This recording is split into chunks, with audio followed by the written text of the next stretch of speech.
15 de marzo de 1944. Base de comunicaciones Aada, a las afueras de Tokio. El capitán Atsuzo Kurihara frunce el ceño ante otra emisión captada en el Teatro del Pacífico. Durante 3 años, su equipo había descifrado los códigos diplomáticos aliados con precisión británica, interceptado cifrados de la Royal Navy y descifrado patrones del ejército estadounidense. Pero lo que llegaba ahora era otra cosa.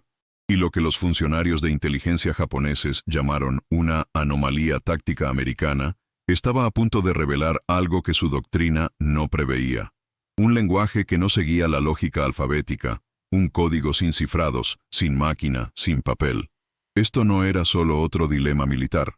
Fue el primer código de guerra que no podía romperse con las matemáticas, porque no tenían matemáticas. Japón, maestro en descifrar mensajes cifrados, se enfrentaba a algo que sus máquinas y hombres simplemente no podían comprender.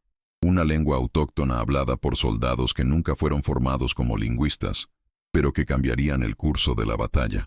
Este documental revela cómo una de las civilizaciones más disciplinadas técnicamente de la historia fracasó ante algo que no esperaba: cultura, voz, metáfora y ascendencia. El imperio no fue derrotado por el silencio. Fue derrotado por palabras que nunca entendió.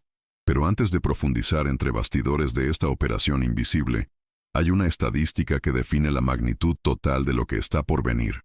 Entre 1942 y 1945, los japoneses interceptaron miles de mensajes de radio estadounidenses.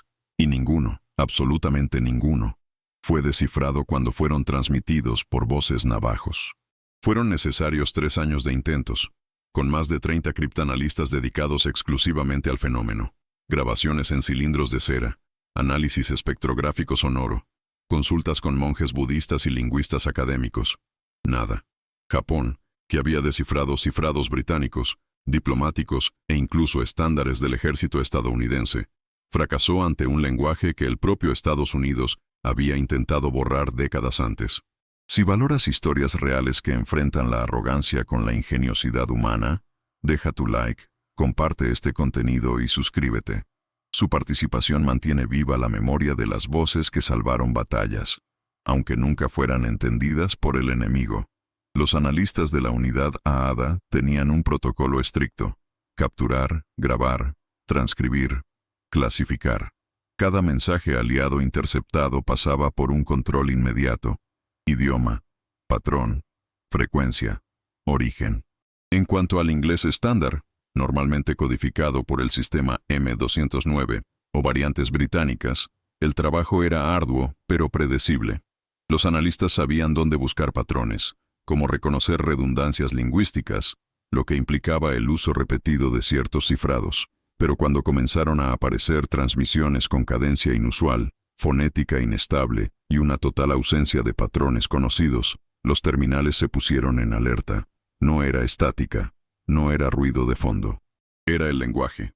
Pero ningún idioma que encajara en las bases de datos japonesas, que, por cierto, contenían análisis fonéticos del inglés, francés, español, neerlandés, alemán, ruso, mandarín y todos los dialectos filipinos conocidos.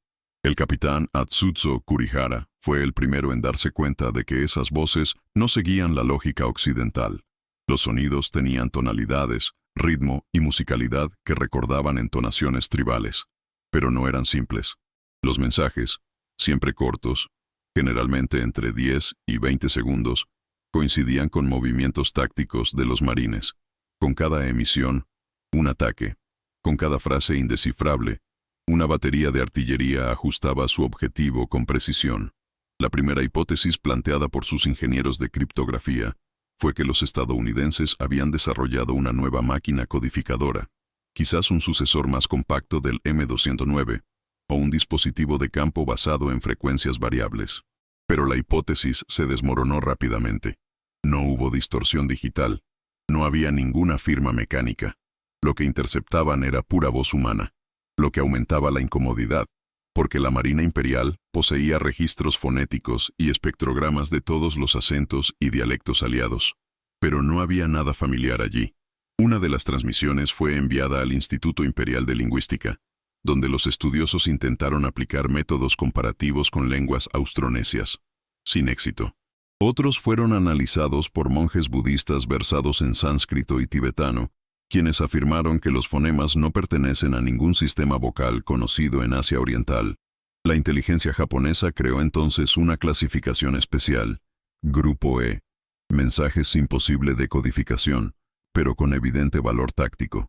En Rabaul, las autoridades informaron de decenas de ataques a posiciones identificadas segundos después de uno de estos misteriosos mensajes. La orden era clara: grabar todo, de día y de noche, y transferir los cilindros de cera para su análisis en Tokio.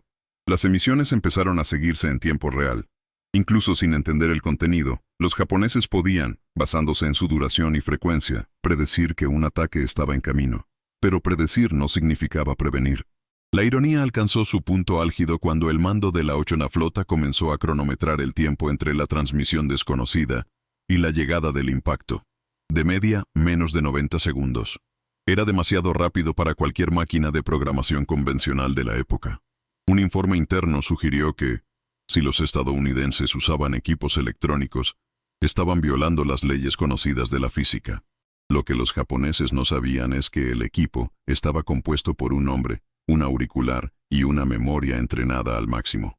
Fue en ese momento cuando el capitán Kenji Yamada, exalumno de Stanford, propuso un enfoque diferente. ¿Y si no fuera un código técnico? ¿Y si fue un idioma? La teoría fue recibida con escepticismo. La Marina Imperial creía en la superioridad por disciplina y tecnología, pero el lingüista insistió. Tras comparar fonéticamente más de 300 grabaciones, Yamada concluyó que los sonidos se asemejaban vagamente a una lengua nativa americana. Propuso que el idioma fuera navajo. La teoría fue registrada, pero rechazada por sus superiores. Por razones culturales. Era inconcebible, para el pensamiento imperial japonés, que una nación moderna pusiera su sistema de comunicaciones militares en manos de los indios. Ese fue el error. Durante el mismo periodo, Estados Unidos entrenaba, de media, a 25 codificadores navajos cada 2 meses. Podían codificar y decodificar mensajes en 20 segundos, mientras que el cifrado M209 tardaba unos 30 minutos en completar el mismo proceso. El sistema de comunicación más eficaz de la Segunda Guerra Mundial no fue digital, era ancestral. Pausa, un hecho que los japoneses nunca consideraron. En 1944, Estados Unidos operaba más de 100.000 radios de campaña, con redundancia de frecuencias, retransmisión aérea y apoyo logístico en múltiples usos. Japón tenía algo más de 18.000 unidades. La superioridad estadounidense en la guerra de señales era casi 10 veces mayor, y, sin embargo, lo que ganó al final fue la voz de los navajos, sin papel, sin máquinas. Si este número te sorprendió, escribe en los comentarios. La logística gana. Porque ese era el punto ciego. Los japoneses buscaban patrones numéricos, pero el patrón estaba en la cultura. Y mientras escuchaban sin entender, se ganaron más batallas. Guadalcanal, Saipán, Peleliu. La voz de un código que nadie podía descifrar empezaba a moldear el campo de batalla. Y en el alto mando japonés, la cuestión ya no era cómo descifrar el código. Era si siquiera era posible romperse. En la siguiente parte, la narrativa desciende al suelo de la guerra. ¿Quiénes eran los hombres detrás de esas voces y por qué sus palabras, forjadas en la tradición, se volvieron más letales que cualquier cifrado electrónico? Procedían de tierras áridas, amplias mesetas y tradiciones orales milenarias.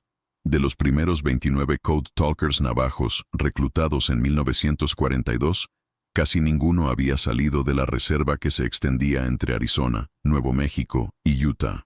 Algunos eran pastores, otros hijos de misioneros, muchos supervivientes de internados federales, donde su idioma era visto como un obstáculo para la civilización. Allí, hablar navajo era castigado con castigos físicos, aislamiento y humillación.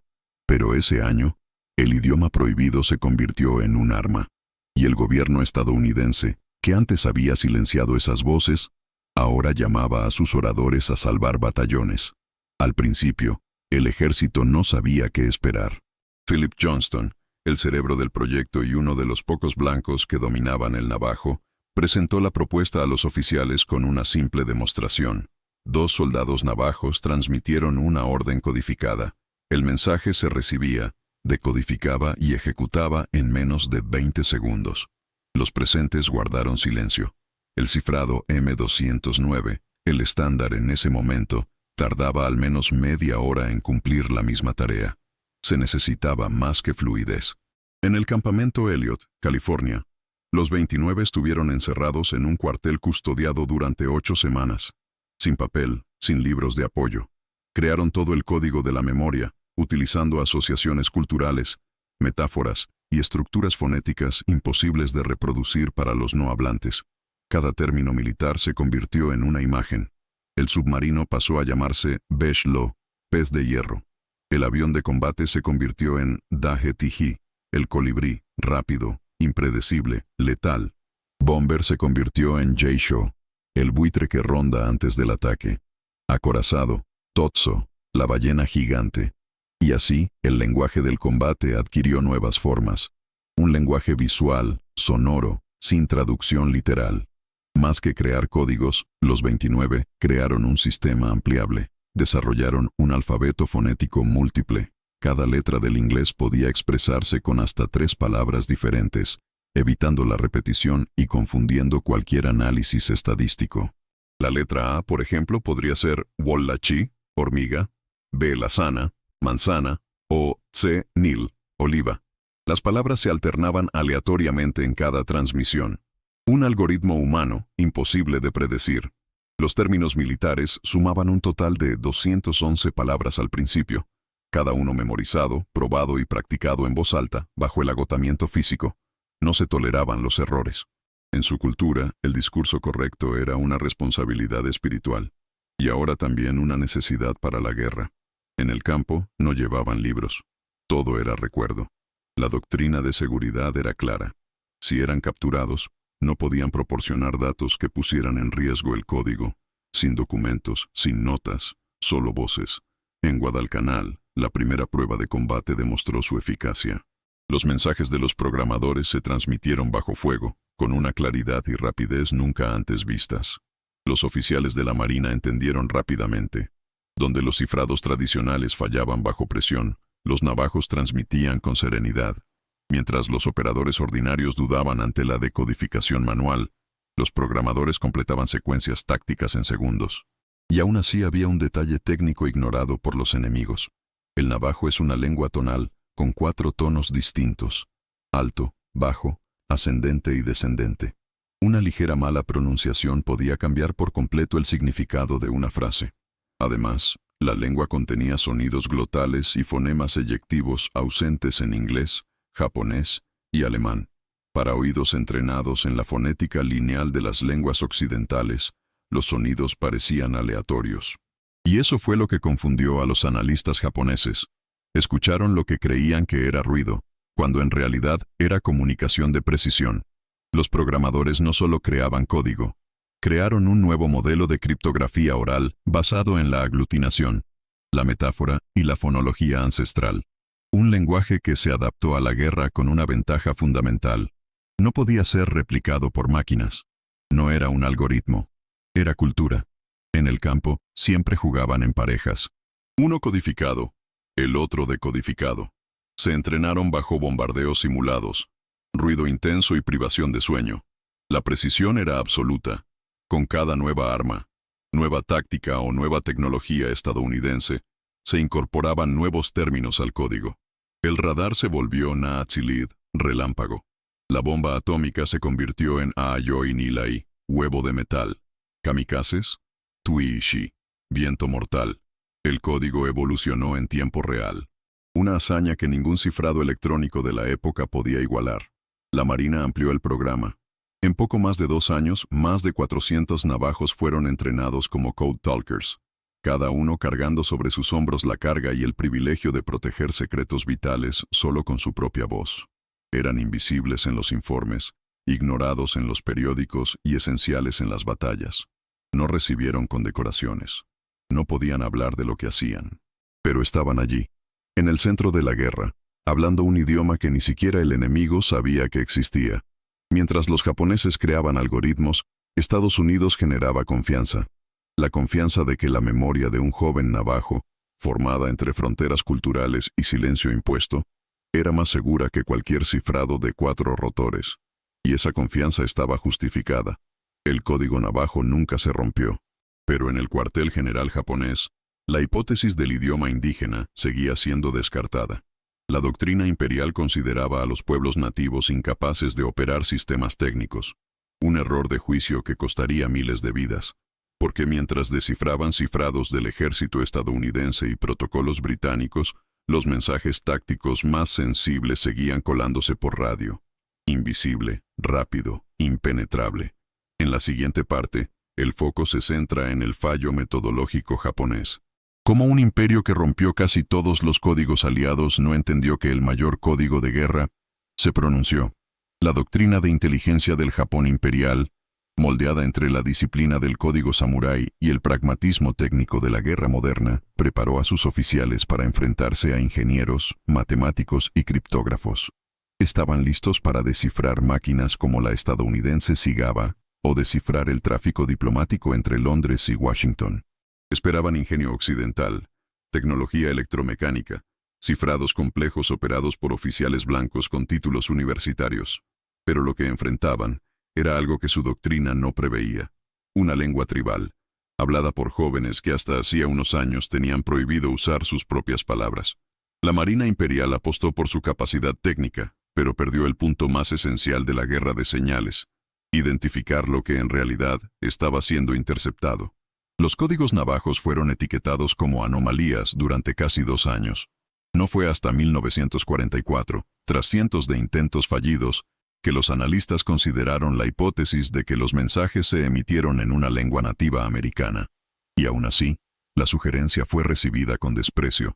Para el pensamiento estratégico japonés, las lenguas indígenas no se trataban como una amenaza.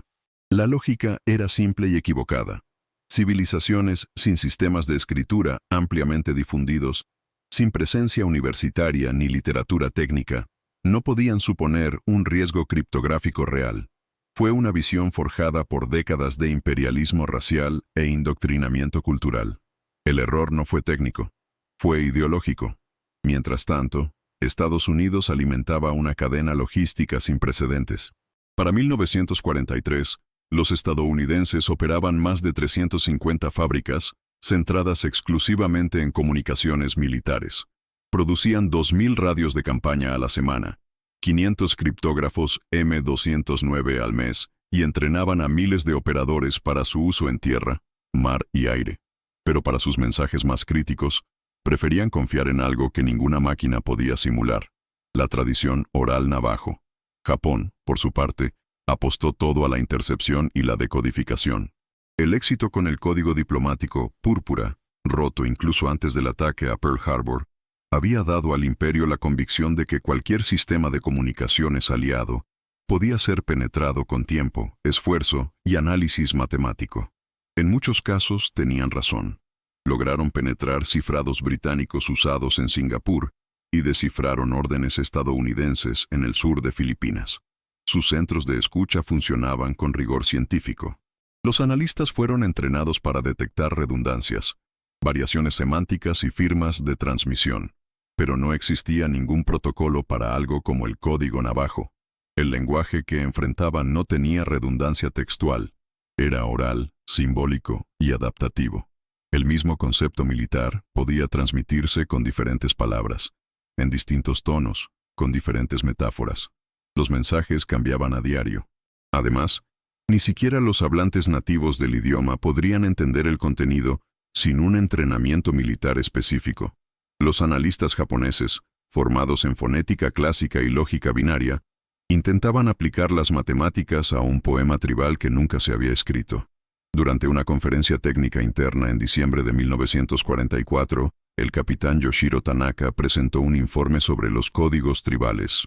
Admitió que, a pesar de cientos de horas de grabación y estudio, ningún mensaje había sido siquiera parcialmente descifrado.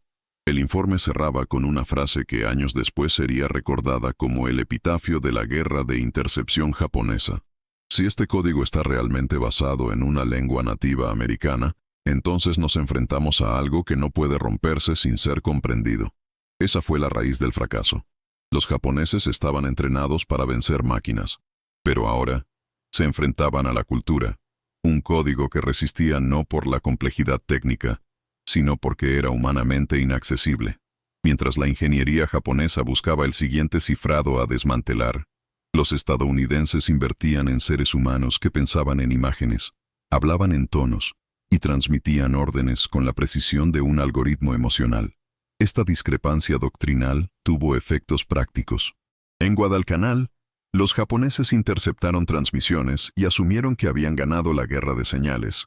Pero cuando los marines desembarcaron con perfecta coordinación, ataques sincronizados y apoyo aéreo quirúrgico, la inteligencia imperial se dio cuenta de que existía una capa invisible en la comunicación estadounidense. En Saipán, el mismo patrón. En Iwo Jima, el avance definitivo. Durante 48 horas de combate ininterrumpido, 6 codificadores navajos enviaron más de 800 mensajes tácticos, ninguno interceptado con éxito. La ironía definitiva. En varios momentos de la guerra, los japoneses creyeron que se enfrentaban a un nuevo tipo de cifrado portátil. Probaron interferencias, bloqueos de frecuencia e incluso intentaron replicar los sonidos con altavoces entrenados. Nada funcionó, porque no era un dispositivo, era una voz. Y esa voz venía de hombres que nunca aparecieron en las estadísticas oficiales de la guerra. No fueron honrados cuando regresaron, no aparecían en los manuales de tácticas, pero salvaron más vidas que cualquier cifrado electrónico. En la siguiente parte, el guión se adentra en las líneas del frente, cómo estas voces coordinaron en tiempo real el fuego naval, la artillería y las evacuaciones médicas, y cómo Japón comenzó a librar una guerra a ciegas, guiando a sus generales por mapas donde los mensajes simplemente no existían. En las arenas de Guadalcanal, la artillería estadounidense ajustó el ángulo de tiro basándose en un mensaje de solo 14 segundos. El tiempo que tardó en coordinar la destrucción de un nido de ametralladoras japonés atrincherado, invisible a simple vista pero perfectamente localizado por una voz que resonaba desde una radio de campaña. No había mapa, cifrado escrito ni documento de operación. Solo 2 hombres, un programador y un operador. Uno habló, el otro se tradujo en acción.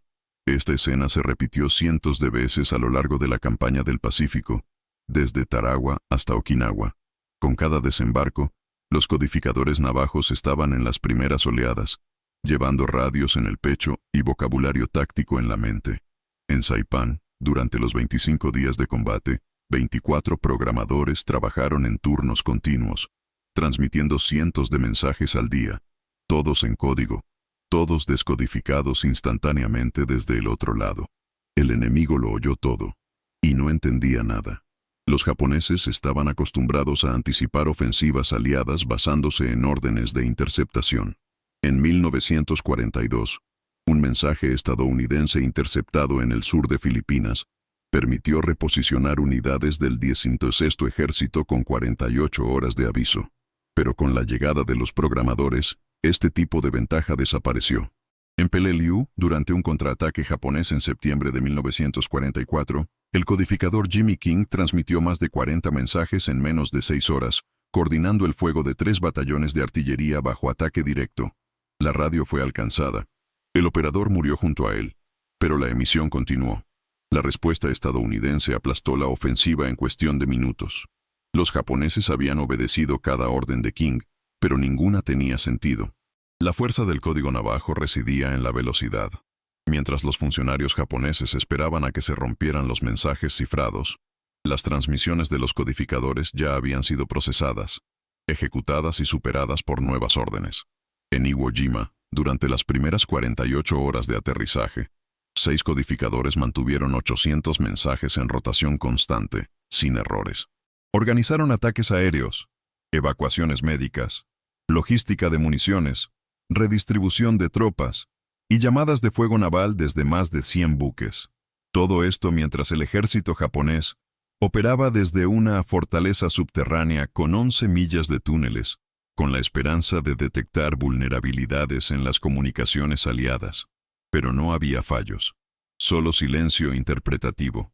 La ironía de esta historia es que la solución estaba delante de ellos.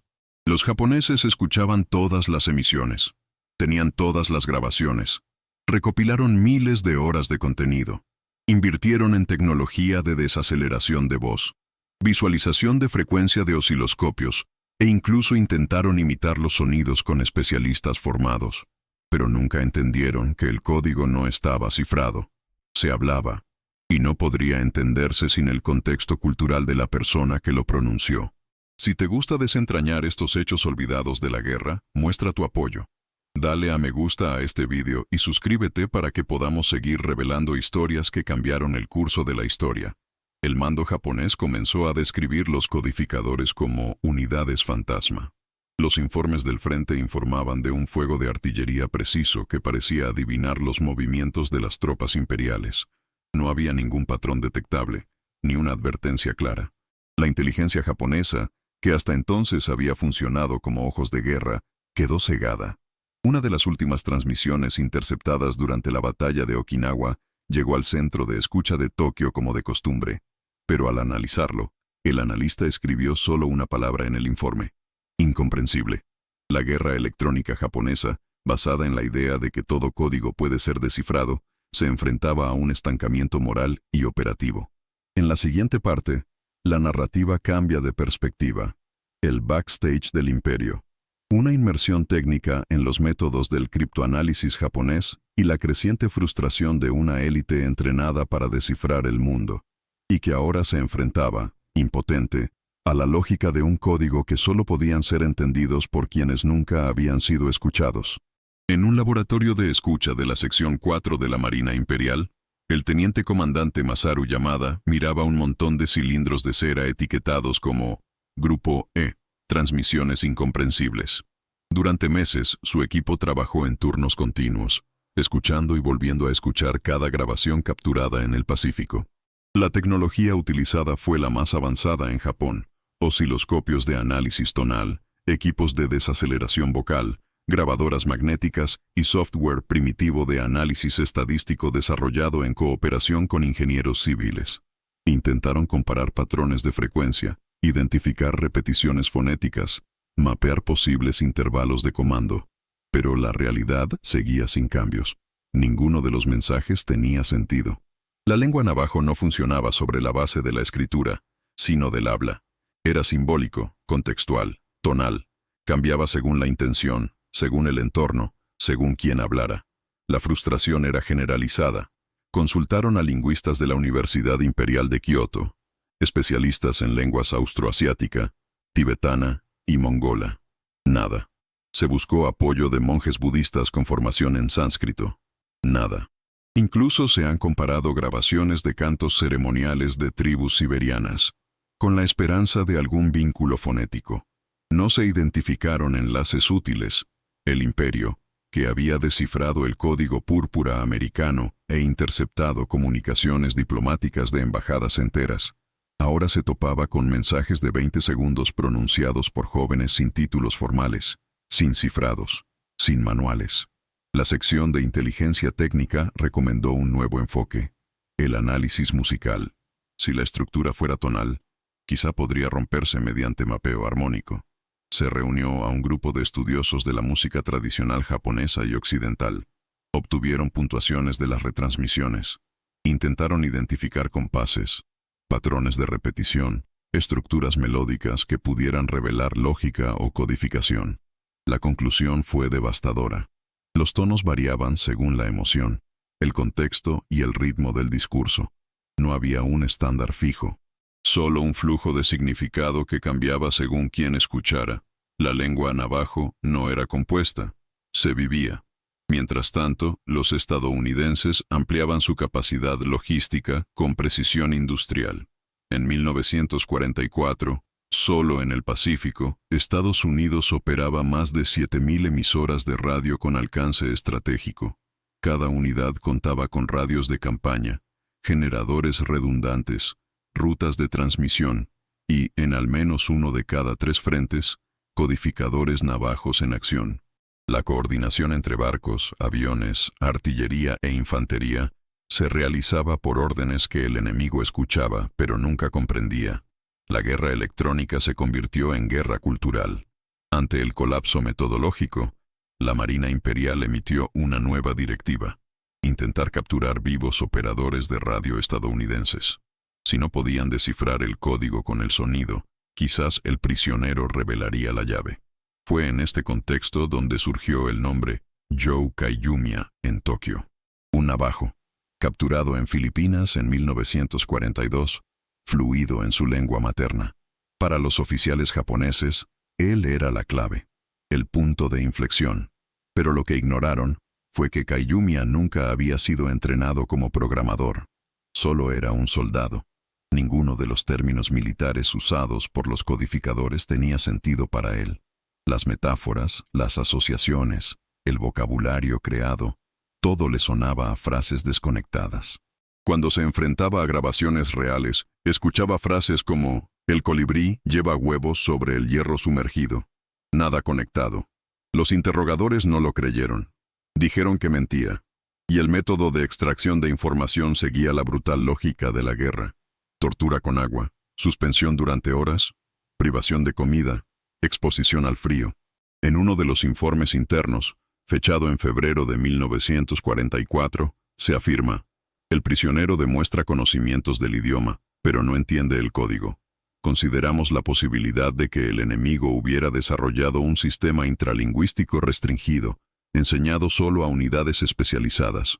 Esta frase, registrada por un analista japonés, fue quizás la admisión más cercana a la verdad.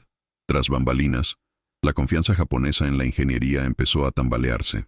No había máquina, ni cifrado, ni lógica algorítmica que pudiera penetrar ese código.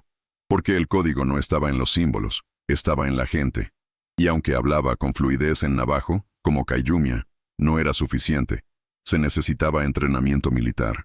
Era necesario entender que ballena significaba un buque de guerra, que pez de hierro significaba submarino, que huevo metálico era una bomba atómica a punto de ser lanzada.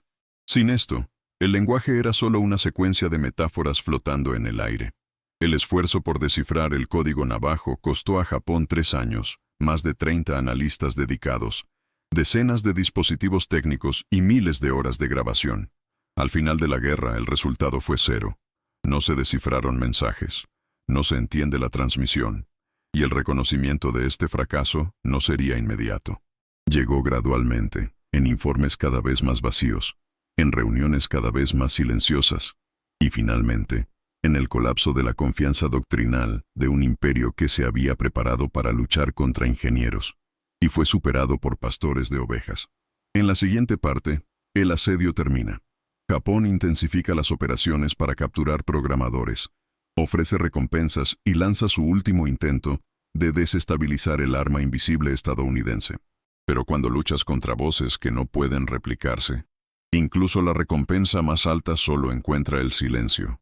Mientras Japón apostaba sus últimas fichas a máquinas cada vez más sofisticadas, supercalculadoras electromecánicas experimentales, circuitos analógicos para el mapeo de patrones y radios de alta precisión con sistemas automáticos de triangulación, Estados Unidos basaba su seguridad táctica en algo esencialmente opuesto: cerebros humanos, memoria viva y una estructura cultural ancestral. El código navajo no era solo un vocabulario de guerra, era una forma de pensar. Evolucionó según el campo de batalla. Cada nueva arma estadounidense requería un nuevo símbolo, una nueva metáfora. La bomba atómica, por ejemplo, se traducía como Ayashti, el huevo metálico. Una imagen simple pero devastadora. A los kamikazes se les llamaba Neti, el viento de la muerte. Nada de esto fue grabado. Sin manual, sin cuaderno, sin cifrado escrito. Todo era oral. Y, por esa misma razón, irrompible. Este enfoque contradecía completamente la lógica japonesa, donde los sistemas de inteligencia requerían documentación, registros, tablas y decodificadores. La confianza estaba en la máquina, en la repetición y en la comparación. Los Marines, en cambio, operaban en el campo con un vínculo de absoluta confianza entre mando y operador. Cada mensaje se creó, transmitió y entendió en segundos, sin ruido, sin dudas, sin riesgo de ser capturado. En una transmisión típica, un operador como Chester Ness podía comunicar coordenadas, movimientos e instrucciones de ataque en solo 14 segundos, un tiempo que, si se realizaba mediante cifrado M209, tardaría una media de 30 minutos. La diferencia era abismal, y el enemigo escuchaba todo. Al otro lado de la frecuencia había silencio operativo, sin contraataque, sin respuesta. Japón oyó los sonidos, supo que eran órdenes, pero no entendió. La inteligencia japonesa pronto se dio cuenta de que se trataba de algo que no cumplía con los principios de la guerra moderna.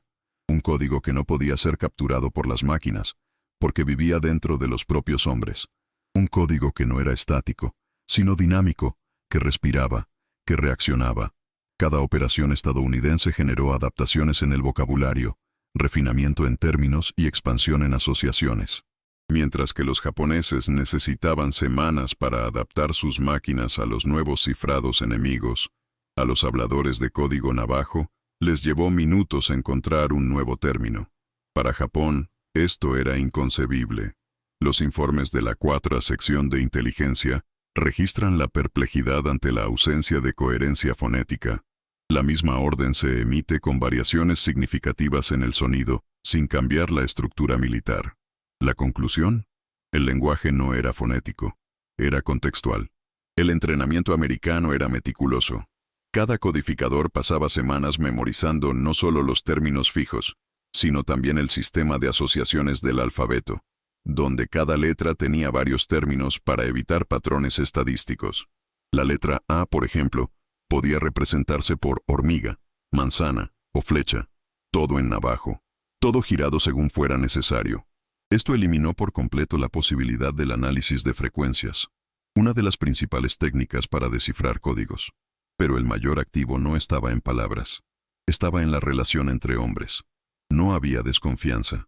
El comandante transmitía la orden, el codificador entendía y transmitía, y el operador del otro lado recibía y ejecutaba. Un ciclo de absoluta confianza humana, algo que ninguna máquina japonesa podría replicar. La Marina Imperial, obsesionada con la disciplina y la jerarquía técnica, nunca entendió este vínculo. Su formación requería precisión mecánica. Los estadounidenses, en este caso, ganaron con empatía, con comprensión mutua, con un lenguaje compartido. Fue una guerra de algoritmos contra ascendencia. Y en ese campo, los algoritmos perdieron. Los programadores eran, al mismo tiempo, soldados y lingüistas, armas y escudos. Su mera existencia hacía que el sistema fuera infalible. No había forma de replicarlos. Ningún extranjero podía aprender navajo, ni entender el código. Ni siquiera un nativo, si no hubiera sido entrenado, podría descifrar una sola frase. El sistema era cerrado, redundante, orgánico. Los funcionarios japoneses empezaron a sospechar que los estadounidenses estaban usando un nuevo tipo de modulación de voz. Hubo intentos de imitación. En Okinawa, un agente formado en fonética intentó reproducir los sonidos.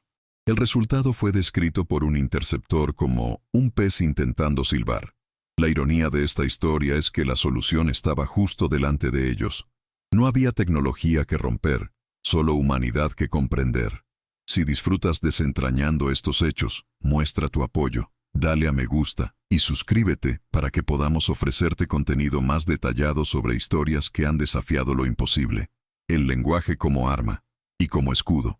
Los navajos no solo protegían los mensajes, alejaban al enemigo de cualquier intento de aproximación.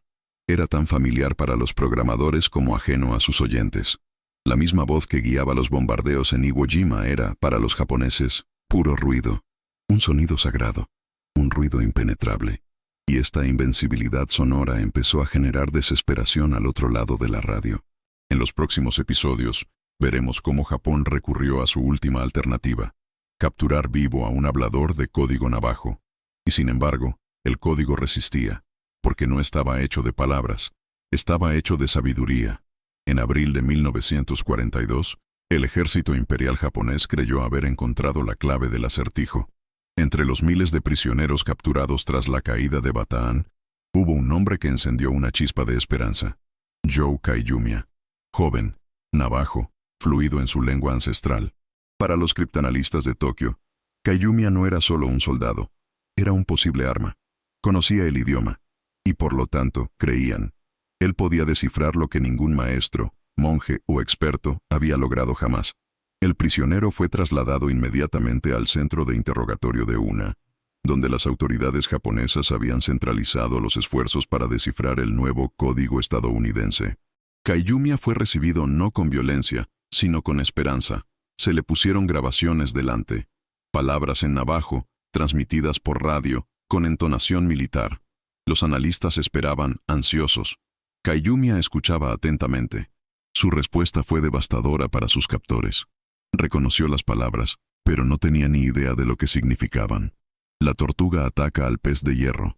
El colibrí lleva huevos. Escuchaba frases que, aisladas, tenían sentido fonético. Pero juntos, perdieron toda la lógica cotidiana del idioma navajo. Se enfrentaba a una capa oculta del propio lenguaje. Un código dentro del lenguaje, camuflado por metáforas, reconstrucciones de significado y lógica militar que nunca había aprendido. Los oficiales japoneses no lo creyeron. Le acusaron de mentir. Lo que siguió fue una espiral de violencia. La primera fase, presión psicológica, privación de sueño, amenazas. Luego vinieron las palizas. La tortura evolucionó hacia prolongadas sesiones de suspensión por las armas, tortura con agua, quemaduras controladas y inanición. En el invierno de 1943, Kaiyumiya se vio obligado a tumbarse desnudo en la nieve hasta que sus pies se congelaron. Pero el código navajo no podía aprenderse por ósmosis. Incluso para un nativo, incluso para un hablante fluido, requería entrenamiento táctico, memorización militar, dominio de la asociación y lógica de redundancia. Kaiyumiya no conocía el código, así que no pude entregarlo. Este episodio representó más que un fracaso operativo. Fue el colapso moral y estratégico de toda la inteligencia japonesa dedicada al Pacífico. En mayo de 1943, circuló un informe interno del ejército imperial entre las altas esferas. En él, la fría observación. El prisionero parece ser nativo del idioma, pero no es capaz de entender los mensajes. Evaluación. Uso de código especializado interno a la cultura nativa. Inaccesible para hablantes no formados. La admisión, aunque técnica, fue un hito. Por primera vez, se reconoció que el código navajo no era solo lingüístico, era estructuralmente tribal. Para entonces, en este punto de la guerra, los recursos japoneses para el desciframiento estaban siendo reevaluados.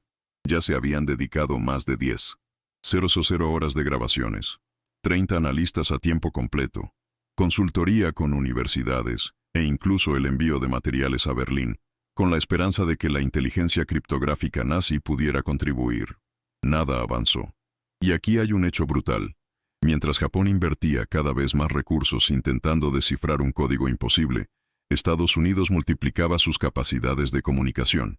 Entre 1943 y 1945, la producción de radios tácticos portátiles en EEU superó las 150,000 unidades.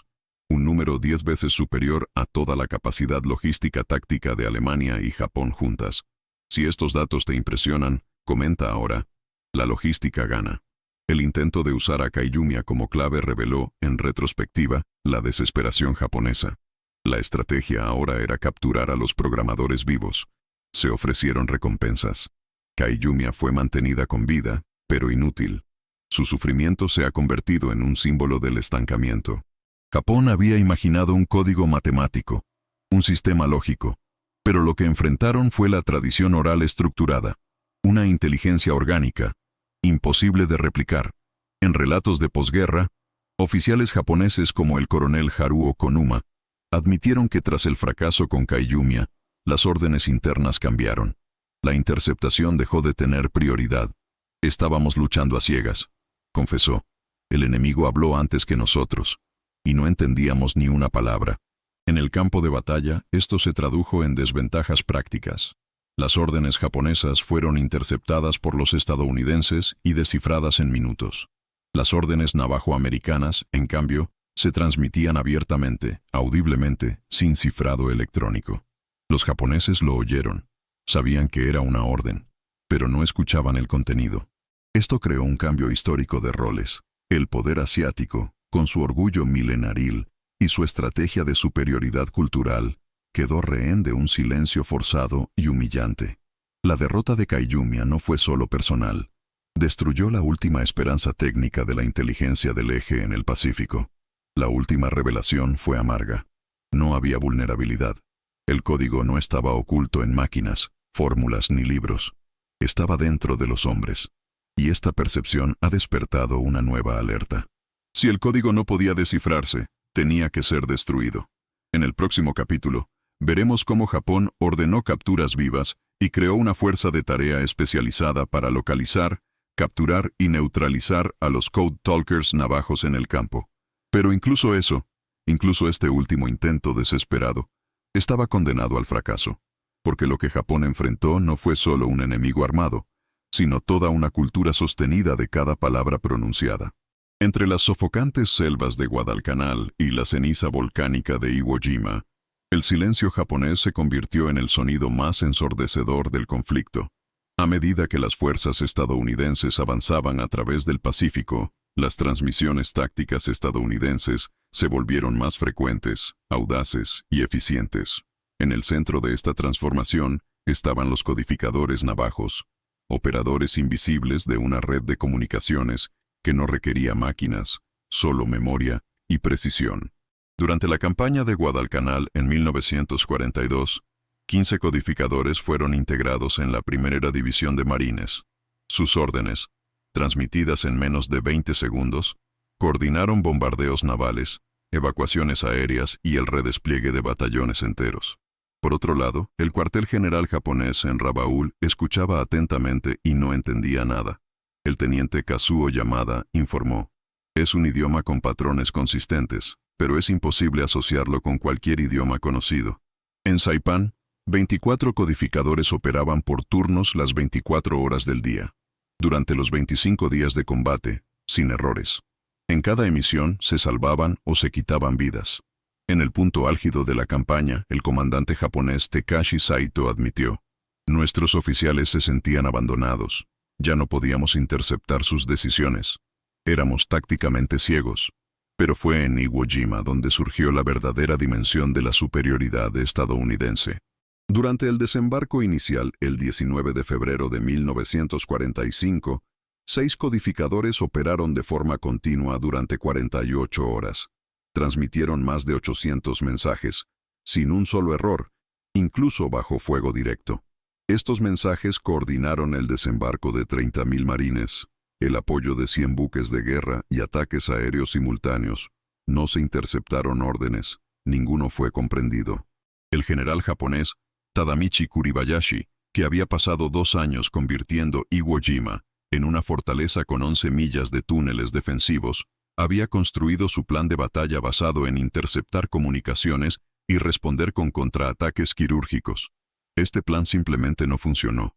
Los americanos hablaban, él no entendía. Los americanos avanzaban, pero no lo previó. En sus notas finales, descubiertas tras la batalla, Kuribayashi escribió: «La guerra moderna depende de la comprensión. Cuando quitas eso, solo hay suposiciones». En la práctica, la doctrina japonesa de guerra, altamente dependiente del reconocimiento y la intercepción, había sido anulada por algo que ni siquiera se clasificaba como tecnología: voces humanas, tradición oral, lengua ancestral. Los programadores actuaban como centros tácticos móviles. Solo llevaban sus radios y su entrenamiento. Cada uno de ellos memorizó más de 600 términos, frases de comando y estructuras alternativas para confundir a los posibles analistas. Sin libros, sin cuadernos, nada que capturar. Eran los propios códigos. En Okinawa, la mayor operación anfibia del Pacífico, 35 codificadores trabajaron simultáneamente durante 82 días. Más de 1000 retransmisiones diarias. 0 fugas. Los intentos japoneses de imitar los sonidos eran patéticos. El teniente Hiroshi Miyamoto grabó voces navajos e intentó repetirlas en transmisiones falsas. El resultado, según el programador Alfred Newman, fue como escuchar a alguien ahogándose mientras intenta cantar. La superioridad no venía solo del idioma, sino de la estructura. Mientras Japón apostaba por la interceptación mediante lógica fonética y análisis espectral, EIU duplicó su producción de radios portátiles, aceleró la integración de codificadores en unidades móviles y construyó una doctrina basada en la confianza ciega en hombres que hablaban la lengua prohibida. El coronel David Hatch, de la inteligencia naval de EEU, declaró años después: Era el único sistema de comunicación en el campo que prescindía del cifrado y era aún más seguro, porque solo existía en la mente de quien lo pronunciaba. En número, el impacto fue brutal. Transmisiones que duraban 30 minutos usando máquinas cifradoras convencionales como la M209 se ejecutaban en menos de 20 segundos mediante código navajo. La diferencia entre perder un pelotón o salvar toda una playa. Y lo más irónico, estos hombres, héroes de carne y hueso, regresaron a casa sin derecho a contar su historia. Sin embargo, durante los años críticos de la guerra en el Pacífico, fueron ellos, los invisibles, los no reconocidos, quienes se aseguraron de que ningún mensaje se perdiera en absoluto. Sin plan, expuesto, no ofensivo, predecible. En Iwo Jima, el mayor Howard Connor dejó un testimonio que selló la relevancia estratégica de los Code Talkers. Sin los navajos, los marines nunca habrían tomado Iwo Jima. En el próximo capítulo, dirigiremos la mirada al otro lado de la línea, para el centro de escucha japonés en Aada, donde, incluso con 500 analistas, 118 receptores y los mejores lingüistas del país, el silencio seguía siendo la respuesta, y una pregunta crecía entre los oficiales de inteligencia. ¿Cómo se gana una guerra cuando se oye todo, pero no se entiende nada? Décadas antes de que resonaran por las radios del Pacífico, las palabras navajos se susurraban con miedo. En internados federales y misioneros de todo Estados Unidos, los jóvenes nativos americanos se veían obligados a cortarse el pelo, vestir ropa occidental y, sobre todo, olvidar su idioma. Hablar navajo significaba castigo. Castigo físico. Castigo psicológico. Era la lengua de la vergüenza, según los supervisores. El lenguaje del atraso, según los manuales pedagógicos. Pero cuando la Segunda Guerra Mundial llevó a Estados Unidos al límite de su capacidad estratégica, fue precisamente esa voz silenciada la que emergió como el arma táctica de comunicación más precisa, rápida e impenetrable de la historia moderna. Los primeros programadores reclutados en 1942 llevaban cicatrices que iban más allá del campo de batalla.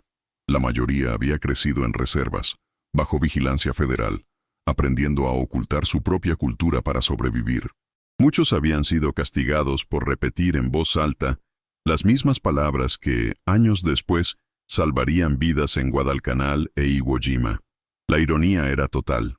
La misma nación que había intentado borrar su idioma, ahora dependía de que ella no fuera derrotada.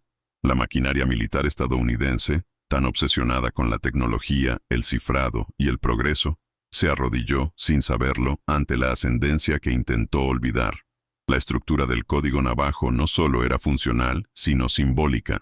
Las palabras elegidas no eran al azar. Los aviones se convirtieron en colibríes, submarinos, peces de hierro, bombas, huevos metálicos. Cada término traducía una imagen del mundo natural, reflejando la visión de una cultura que no veía las máquinas como máquinas, sino como extensiones de la tierra, el cielo y el agua.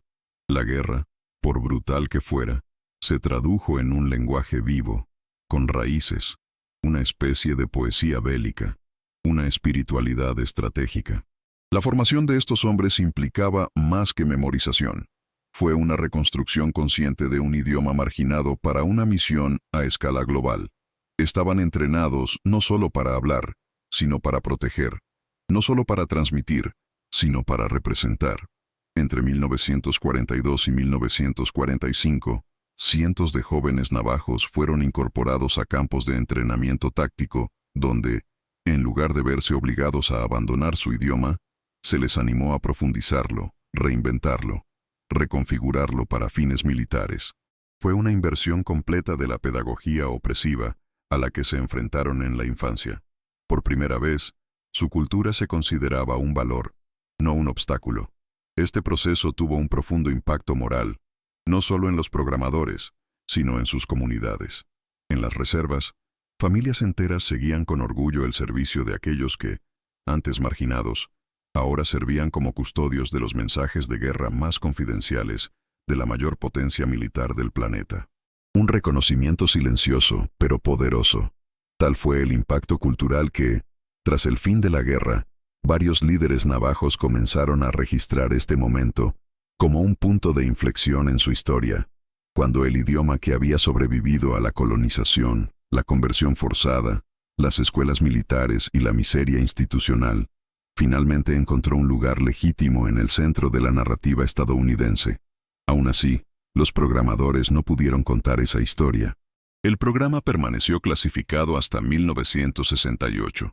Durante más de 2 décadas, han llevado en silencio el peso de haber ganado batallas con palabras sagradas, sin medallas, sin titulares, sin reconocimiento. Mientras tanto, en Japón, los informes se acumulaban. Palabras registradas, transcritas y archivadas. Un océano de fonemas que ningún especialista podía interpretar. Los archivos de inteligencia naval japonesa revelan que en febrero de 1945 se habían interceptado 5.800 transmisiones navajos, ninguno descifrado. Y este fracaso no fue solo técnico, fue cultural. La estructura de la doctrina japonesa era incapaz de aceptar que una lengua tribal pudiera contener tal sofisticación militar.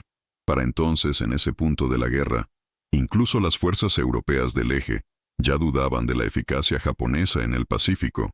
En Berlín, un informe enviado al alto mando de la Wehrmacht mencionaba la barrera total del idioma entre los aliados y los japoneses. Fue una amarga confesión.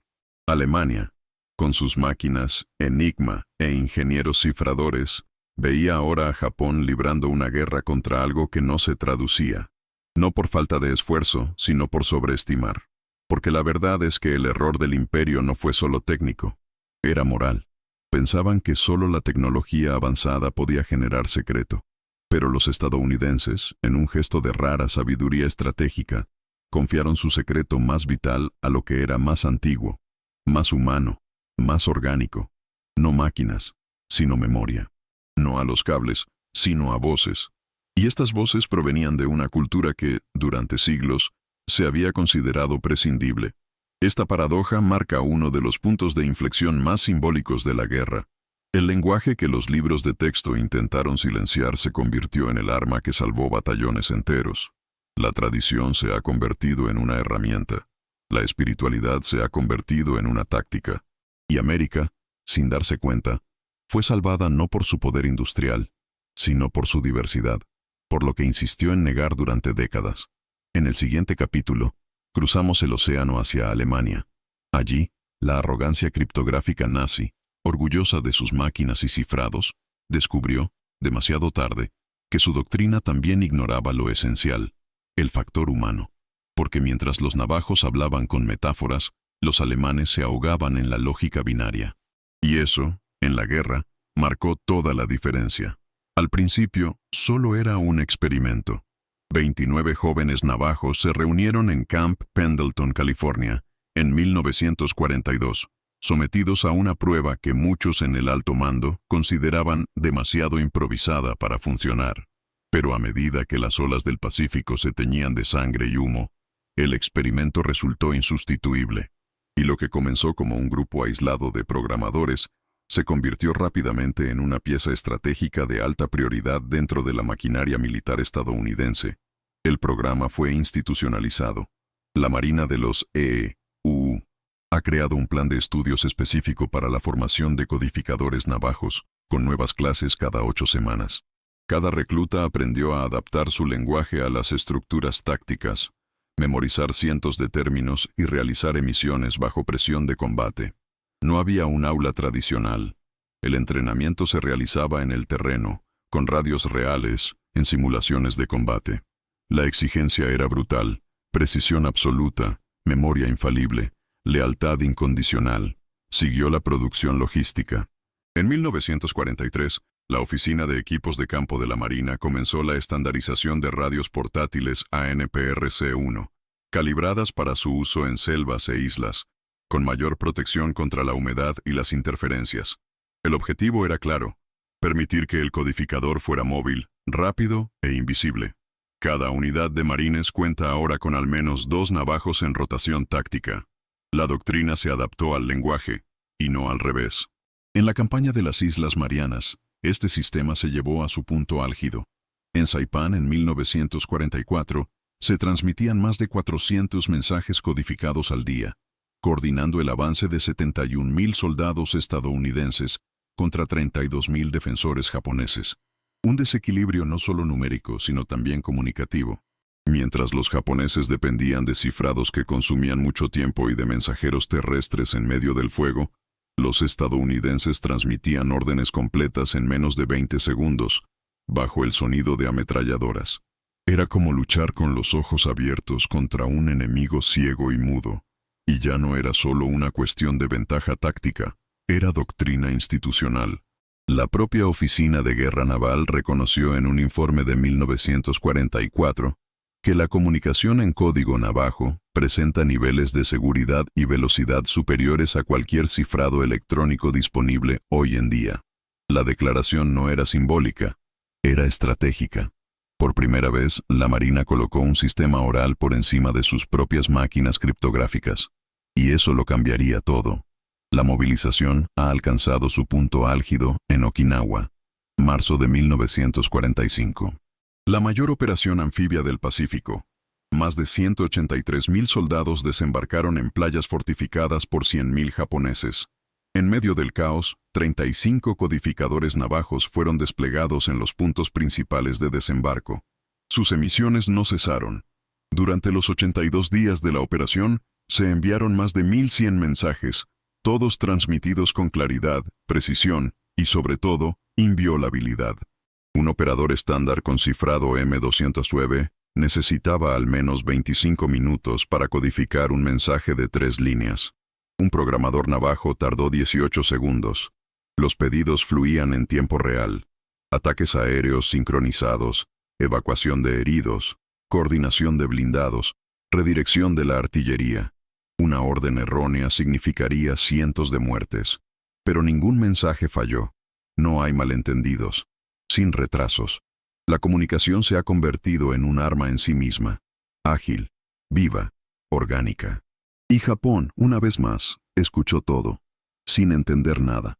El impacto fue tan profundo que la estructura logística del Cuerpo de Marines fue rediseñada para integrar a los codificadores desde la fase de planificación.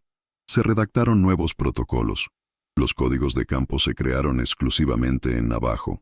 Los comandantes empezaron a solicitar operadores específicos según sus especialidades: aviación, artillería, infantería.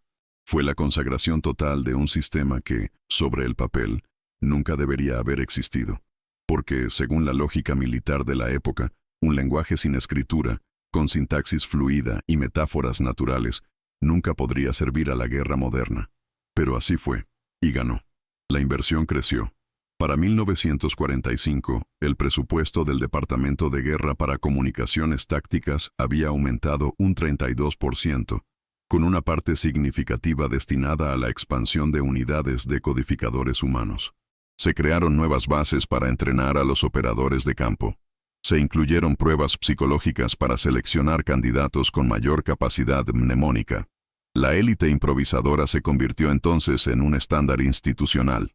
La industria estadounidense, acostumbrada al acero, los engranajes y el petróleo, empezaba a producir algo nuevo: lingüistas de soldados, memorizadores de guerra.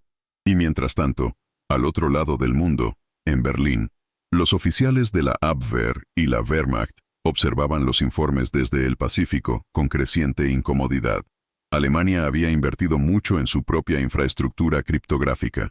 Entre 1940 y 1944 se produjeron más de 15.000 máquinas Enigma. Cada unidad era tratada como un artefacto sagrado. Sus operadores se entrenaron exhaustivamente.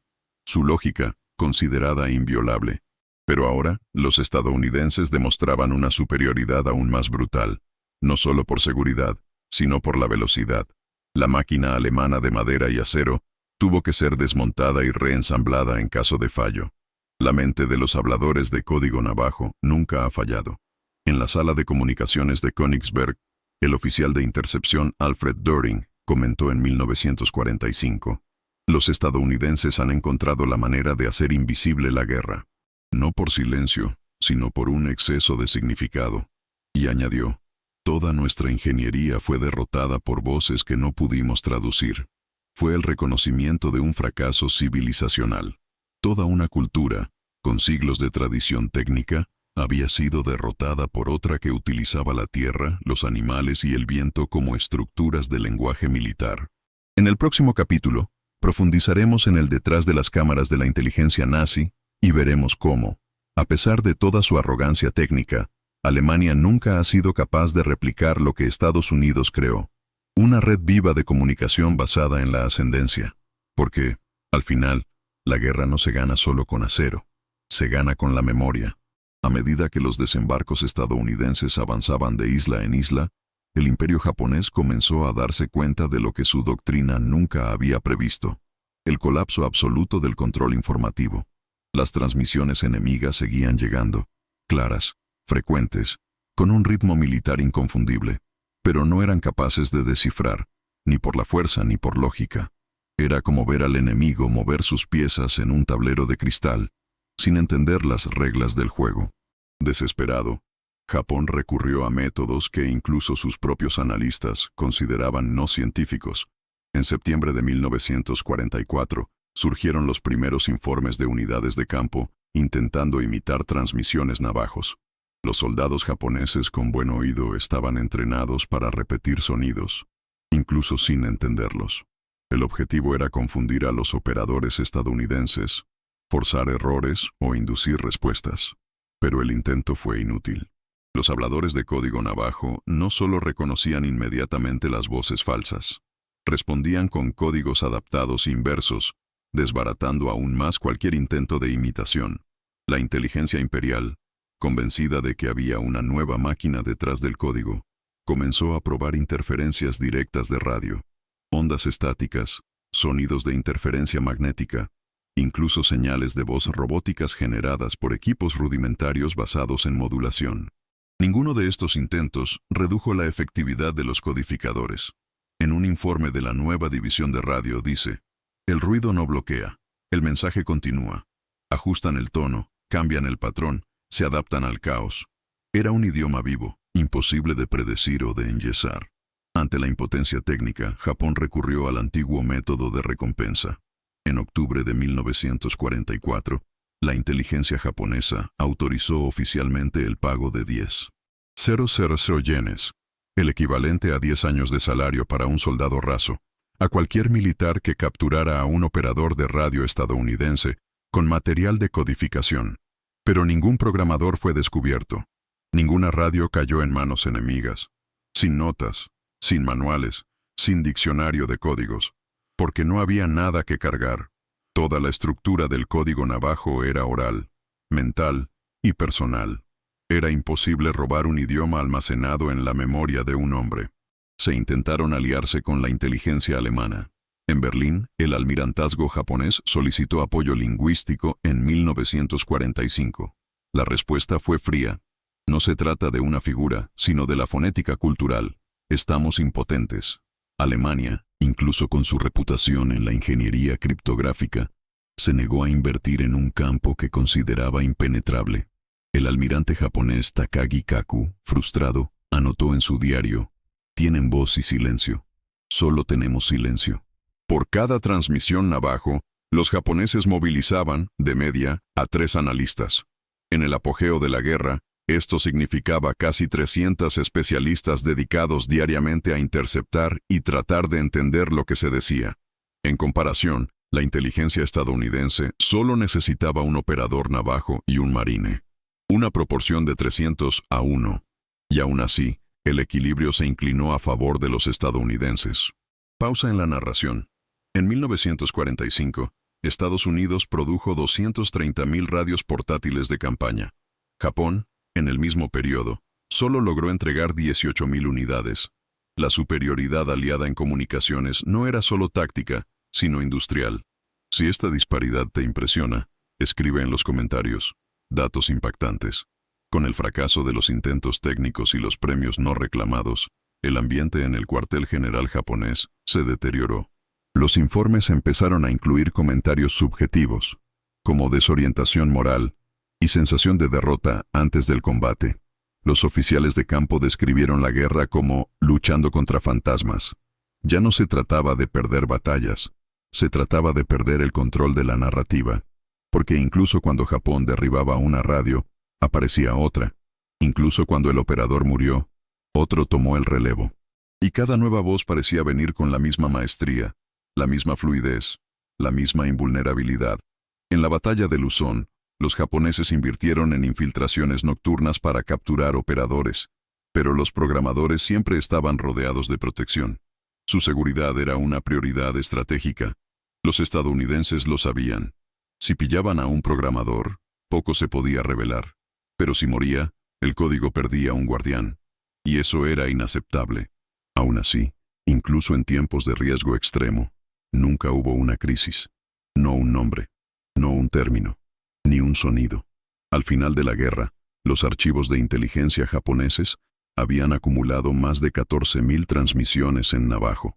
Ninguna traducida. Ninguno lo entendía ni siquiera parcialmente.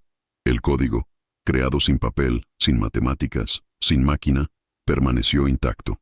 Y con eso, la doctrina japonesa basada en la intercepción y la lectura previa de los movimientos enemigos colapsó por completo. El imperio de la radio, escuchar, descifrar, fue invadido por voces. En el próximo capítulo, revelaremos cómo el silencio japonés ante el código navajo no fue solo un vacío técnico, sino un colapso moral. Porque cuando una nación se ve obligada a escuchar todo, todos los días, sin comprenderlo nunca, no solo se enfrenta al enemigo, ella también se enfrenta a su propio límite. Y este límite, para Japón, llegó antes de la rendición, 14 de agosto de 1945. En una pequeña sala de comunicaciones a bordo del USS Missouri, estacionada en las tranquilas aguas de la bahía de Tokio, un operador gira lentamente el mando de frecuencia. Al otro lado de la línea, en suelo filipino, la respuesta es clara, firme y completamente incomprensible para cualquier oído inexperto. Era navajo. Fue a través de este lenguaje, oral, fluido, ancestral, que Estados Unidos envió la primera transmisión operativa, confirmando la rendición formal de Japón. Ni por casualidad, ni por simbolismo planeado. Era el protocolo, la misma red de comunicaciones que había coordinado batallas, salvado unidades enteras y desorientado al enemigo hasta el final. Ahora llevaba el mensaje final de la guerra. El silencio del imperio había sido sellado por una voz que había escuchado durante años, sin llegar a entenderlo nunca.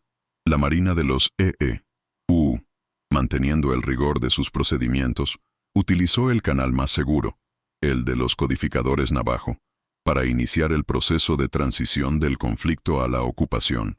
Un detalle casi poético, pero absolutamente técnico. Japón, que había apostado su doctrina a la intercepción, escuchó su propia derrota llegar en tiempo real, con la misma frecuencia que nunca había logrado descifrar. La ironía era total. El sonido de la rendición era el mismo que había resonado en todas las playas del Pacífico desde Guadalcanal hasta Okinawa. Un idioma perseguido dentro de América, pero que puso fin a la guerra fuera de ella. En sus memorias, el lector de códigos Chester Ness escribiría: «Me entrenaron para transmitir órdenes de combate, pero ese día transmití la paz». En Japón no hubo respuesta. Los dispositivos capturaron la frecuencia, grabaron los fonemas, y una vez más nadie lo entendió. Esto no fue solo un fallo de traducción. Era el símbolo definitivo de una arrogancia que se negaba a escuchar antes de comprender. En el próximo capítulo, revelaremos por qué, incluso después del final de la guerra, Estados Unidos decidió mantener el código en completo secreto durante más de 20 años. ¿Y qué revela esto sobre el verdadero poder del silencio? Regresaron en silencio, sin fanfarrias, sin medallas visibles, sin discursos en sus idiomas. Los codificadores navajos llegaron a Estados Unidos como soldados ordinarios y, para muchos, como ciudadanos invisibles. La operación de comunicaciones más segura de la Segunda Guerra Mundial permaneció, irónicamente, clasificada durante más de 2 décadas. Ni sus vecinos, ni sus esposas, ni sus hijos sabían lo que estos hombres habían hecho. La orden era clara: no hables del código, nunca. Para quienes sobrevivieron al fuego cruzado de Iwo Jima, esta orden pesaba más que cualquier carga de munición, porque ahora el silencio no era táctico, era político. Muchos de estos veteranos regresaron a reservas donde ni siquiera tenían acceso a electricidad. Algunos redescubrieron escuelas donde los niños seguían siendo castigados por hablar navajo. Otros fueron rechazados en cafeterías, prohibidos de votar en estados como Arizona y Nuevo México, donde las leyes estatales aún exigían prueba de alfabetización inglesa, un requisito que excluyó deliberadamente las lenguas nativas. América, que durante la guerra los había usado como guardianes de la palabra, ahora los estaba empujando de nuevo al olvido. Llevaban el recuerdo de batallas, de órdenes transmitidas con precisión quirúrgica, de vidas salvadas por el sonido de sus voces, pero no podían contar. Chester Ness, uno de los originales del grupo, solo pudo revelar su historia en 1968, cuando el programa fue oficialmente degradado. Hasta ese año, había vivido como jardinero escolar. En entrevistas posteriores diría: hablé con generales en combate, pero en casa, era solo otro indio más. El peso psicológico de ese silencio era visible. Muchos veteranos han desarrollado síntomas de depresión profunda, no solo por los traumas de la guerra, sino por la continua negación de identidad. Habían sido entrenados para convertir su propia cultura en un arma de precisión, y luego obligados a ocultarla. La contradicción era brutal. Para salvar a una nación, tuvieron que revivir una lengua que había intentado exterminar, y cuando regresaron, se encontraron una vez más en los márgenes de la historia.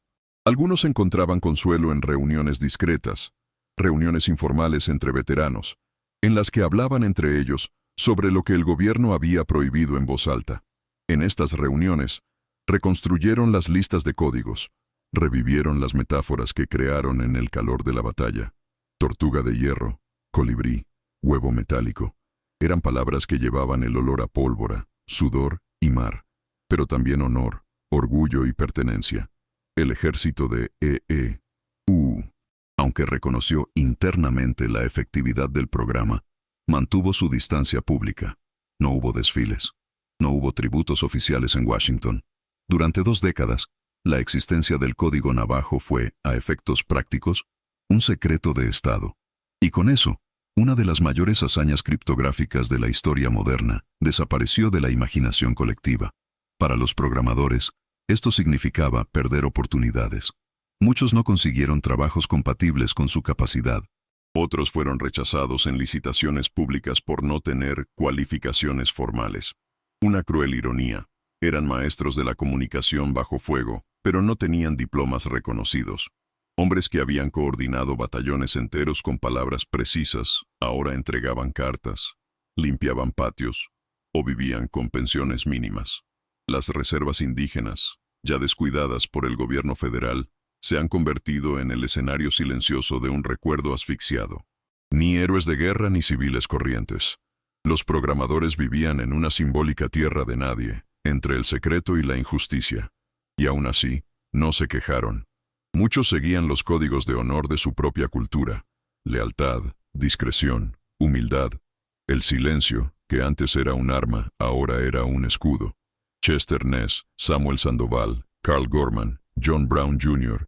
Estos nombres se dejaron fuera de los libros de texto durante décadas. Cuando la historia del Código Navajo comenzó a salir a la luz en los años 70, parte de la generación ya había fallecido. La revelación no surgió de una decisión política de reconocimiento, sino de la presión de historiadores y periodistas que descubrieron fragmentos de la operación. Cuando el Congreso finalmente reconoció formalmente a los programadores en 2001, quedaban pocos vivos para recibir la medalla de oro del Congreso. Subieron al escenario ya con edad avanzada, con paso lento, pero con una mirada firme. Por primera vez, escucharon ovación de pie, pero también sabían que el reconocimiento llegaba tarde. Este capítulo es el retrato más amargo de la guerra, el contraste entre la utilidad táctica y el valor humano.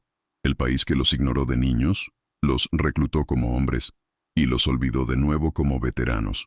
Héroes secretos forjados en la intersección del desprecio histórico y la necesidad militar. Ganaron una guerra con palabras que no podían pronunciar públicamente. En el próximo capítulo, revelaremos cómo, mientras estos hombres fueron silenciados en Estados Unidos, los ejércitos de la OTAN intentaban desesperadamente replicar el éxito del código. ¿Y por qué nunca lo lograron? Porque a veces la ventaja no está en la máquina, pero en el alma del lenguaje. Cuando, en 1968, el gobierno de E.U. finalmente autorizó la desclasificación del programa de codificadores navajos, La historia que surgió no solo parecía improbable, sino que parecía imposible. Durante más de 20 años, el sistema de comunicación más eficiente y seguro de la Segunda Guerra Mundial permaneció oculto al público, a los libros y a la propia memoria nacional. No por casualidad, pero por miedo. Miedo a que, si se exponía, lo imitaran. O peor aún, desmontada. La revelación se hizo en silencio, sin rueda de prensa ni emisión nacional. Solo una nota oficial autorizando a los veteranos a hablar sobre lo que hicieron. Finalmente, sin riesgo de consejo de guerra. Pero para muchos, el silencio ya era un hábito. Y para otros, la vida ya había continuado sin espacio para volver. Incluso después de la liberación, el reconocimiento no llegó de inmediato. Fueron necesarias campañas, artículos en periódicos locales, llamamientos de historiadores y familiares para que el gobierno comprendiera hasta qué punto había ignorado. En 1982, el presidente Ronald Reagan declaró oficialmente el 14 de agosto como el Día Nacional de los Dragadores del Código Navajo. Una fecha simbólica, la misma fecha en la que se transmitió la rendición japonesa por uno de ellos. Era el comienzo de una lenta corrección de rumbo, pero el gesto fue solo el primer paso en un camino que el país aún debía a esos hombres. No fue hasta 2001, bajo la presidencia de George W. Bush, cuando los 29 programadores originales recibieron la Medalla de Oro del Congreso, el máximo honor civil en la legislatura estadounidense. En la ceremonia celebrada bajo la cúpula del Capitolio, rodeados de pilares de mármol y banderas en una posición de respeto, solo 5 de los 29 estaban vivos para asistir. Los demás estaban representados por hijos, nietos y, en algunos casos, por registros fotográficos antiguos. No hubo ningún alboroto, no hubo discursos triunfalistas, solo un reconocimiento contenido y lágrimas discretas, porque lo que se honraba allí no era solo una hazaña militar, fue la reparación de una omisión nacional. George W. Bush declaró, con voz firme, ellos marcaron la diferencia entre la victoria y la derrota, y lo hicieron con palabras que la mayoría ni siquiera sabíamos pronunciar.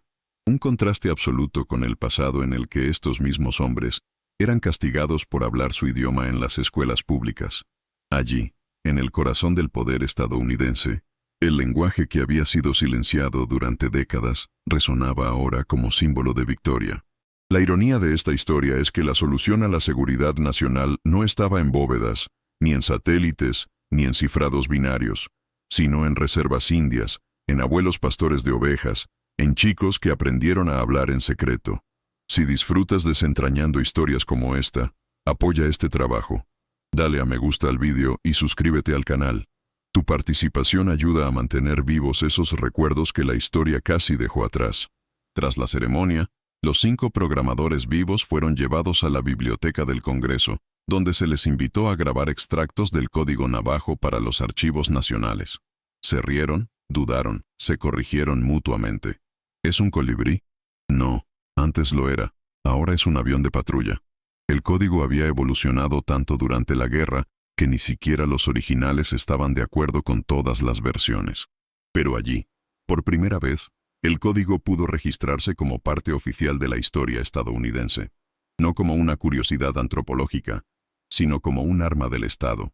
En las semanas siguientes, las universidades han comenzado a incluir el caso de los codificadores navajos en cursos de criptografía, lingüística y estudios culturales. El Pentágono ha encargado un informe completo sobre la viabilidad de las lenguas orales en los conflictos modernos. Y la OTAN, junto con aliados del Pacífico, organizó un simposio pionero sobre la comunicación cultural como tecnología de guerra. La conclusión unánime fue desconcertante. Ningún otro grupo había logrado replicar con tanta eficacia lo que los programadores navajos habían hecho. Porque no se trataba solo de código. Se trataba de una forma de pensar, de sentir, de traducir el mundo en sonidos llenos de alma. Algo que ninguna inteligencia artificial, hasta la fecha, ha conseguido simular con fidelidad táctica. La desclasificación del código no solo reveló una hazaña técnica, sino que reveló un colapso de paradigma. Mientras el mundo perseguía circuitos y satélites, Estados Unidos ganó una guerra con voces. Voces entrenadas, pero no robotizadas. Preciso, pero no mecánico. Vivir. El código navajo mostró que el lenguaje, cuando se combina con la cultura, puede volverse más poderoso que cualquier algoritmo, y sin embargo, los homenajeados abandonaron la ceremonia al llegar, discretos. Uno de ellos, John Brown Jr., dijo a la prensa: «Hicimos nuestro trabajo y volvimos a casa. Eso fue todo». Pero eso no era todo. Porque lo que comenzó como un experimento desesperado dentro de una base naval en California, se convirtió en una de las operaciones tácticas más efectivas en la historia de la guerra moderna, y solo fue posible porque un grupo de hombres, marginados por su cultura, se negó a olvidarlo. En el próximo capítulo, revelaremos cómo, incluso tras el reconocimiento oficial, la doctrina militar estadounidense intentó reutilizar el modelo navajo durante la guerra de Vietnam, y por qué no funcionó de la misma manera. Porque no todos los idiomas pueden ser trasplantados. Algunos solo tienen sentido cuando nacen de la tierra adecuada. Décadas después del silencio de las armas, en una residencia universitaria de Tokio, exoficiales japoneses y jóvenes lingüistas examinan detenidamente un conjunto de grabaciones polvorientas. Estos son registros capturados entre 1943 y 1945, archivados como material indescifrable por la inteligencia imperial. Uno contiene fragmentos repetidos de voces que hablan con precisión, ritmo y confianza, pero sin ninguna lógica aparente para oídos inexpertos. Junto a los fonogramas, notas garabateadas por el capitán Kawamoto, entonces encargado de la sección para interceptar comunicaciones aliadas, probable cifrado fonético, posible modulación electrónica, consultar a monjes tibetanos sobre sonidos litúrgicos. Nada tenía sentido. Años después, ya jubilado, Kawamoto escribiría en sus memorias: «Estábamos preparados para enfrentarnos a máquinas, descifrar algoritmos, identificar patrones binarios, pero no estábamos preparados para un lenguaje que no fuera cifrado, sino esencia». La derrota fue total, no solo técnica, sino epistemológica. El general Arizui, que coordinó el cifrado de campaña en el frente del Pacífico Sur, fue aún más directo al testificar ante el Tribunal de Tokio en 1948. «Nuestro mayor fracaso técnico fue no entender que la comunicación enemiga no seguía la lógica occidental». Para él, la doctrina japonesa había creado una ceguera operativa al desestimar las culturas orales como irrelevantes. «Nos entrenaron para ganar según la jerarquía de la escritura. Perdimos por el habla». Estos testimonios, conservados en archivos militares y luego puestos a disposición de los investigadores, revelan un raro grado de honestidad entre los derrotados y un cambio simbólico en el reconocimiento de lo que antes se había ignorado. En los años 80, un equipo de la Universidad de Osaka, en colaboración con criptólogos retirados del ejército japonés, intentó reconstruir el contexto original de las emisiones navajos. Utilizaron software moderno de análisis espectrográfico, bases de datos fonéticas e inteligencia artificial rudimentaria. La conclusión fue unánime. Incluso con la tecnología actual, sería imposible descifrar el código navajo sin acceso a los dos pilares fundamentales: el conocimiento de la lengua nativa y el entrenamiento militar estadounidense. La estructura del código, con sus metáforas naturales y redundancias culturales, eludió cualquier intento de ingeniería inversa. No era una figura que pudiera romperse, era una experiencia vivida, moldeada por el contexto, la jerarquía y el ritmo. Una de las investigadoras del equipo, la doctora Emiko Tanaka, afirmó: «Nos dimos cuenta de que no nos enfrentamos a un código, sino a todo un universo traducido en sonido». Esta admisión pública, realizada en congresos académicos e informes internos, cambió la forma en que Japón comenzó a enseñar criptografía en sus academias militares. El caso navajo fue presentado como un ejemplo no solo de excelencia táctica, sino también de fracaso doctrinal, un recordatorio de que la arrogancia cultural puede ser tan fatal como el error de cálculo. En 1995, el Ministerio de Defensa japonés publicó un dossier de análisis histórico de las guerras del siglo XX. En uno de los anexos se afirmaba: «La superioridad estadounidense en las comunicaciones quedó sellada mediante el uso de variables humanas impredecibles». Los Code Talkers navajos representaban una de las formas más efectivas de comunicación no replicable jamás registradas en combate. Era más que respeto, era reverencia. Para los pocos programadores que aún vivían en ese momento, este cambio de postura fue recibido con sorpresa y dignidad. En una visita oficial a la Universidad de Tokio en 1998, El veterano Keith Little fue invitado a presentar parte del código a estudiantes de idiomas. Al final de la conferencia, un joven cadete japonés se acercó, hizo una profunda reverencia y dijo, en inglés lento, «Luchamos sin entender. Hoy escucho para aprender». Era un gesto pequeño, pero cargado de significado, un reflejo tardío de un reconocimiento que tardó medio siglo en llegar. Si hay una última ironía en esta narrativa, radica en el hecho de que el mayor enemigo de Japón, en términos técnicos, no fue una bomba, un general ni una flota, sino un sonido. Un sonido que ha sido escuchado, grabado, archivado y analizado cientos de veces, sin ser comprendido nunca. El silencio japonés no era solo el de la rendición, sino el silencio ante lo incomprensible, porque lo oyeron todo. Simplemente no sabían lo que significaba. Y cuando por fin lo supieron, ya era demasiado tarde. En el próximo capítulo, revelaremos cómo esta admiración técnica por antiguos enemigos inspiró incluso a adversarios de la Guerra Fría a estudiar el modelo del código de Estado, y por qué el mundo descubrió que a veces el secreto de la invencibilidad no está en la fuerza, pero en algo que nadie se atreve a tomar en serio hasta que es demasiado tarde. Para 1942, la lengua navajo era considerada por muchos, incluso dentro de Estados Unidos, como una lengua condenada a la extinción. Prohibida en las escuelas, reprimida en internados, vista como una barrera para el progreso civilizacional, su existencia era tolerada, pero no celebrada. Pero cuando los codificadores navajos regresaron del Pacífico, discretos, silenciados, pero vivos, trajeron consigo algo más grande que victorias militares. Trajeron consigo un idioma que había salvado la vida de miles.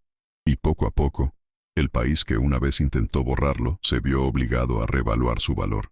En las reservas de Arizona y Nuevo México, empezaron a circular historias entre los ancianos, como nietos, que antes ocultaban su lengua, habían convertido esa lengua en un escudo, de cómo una tradición oral, antigua como montañas, había resistido la mayor guerra de la historia humana y salido victoriosa.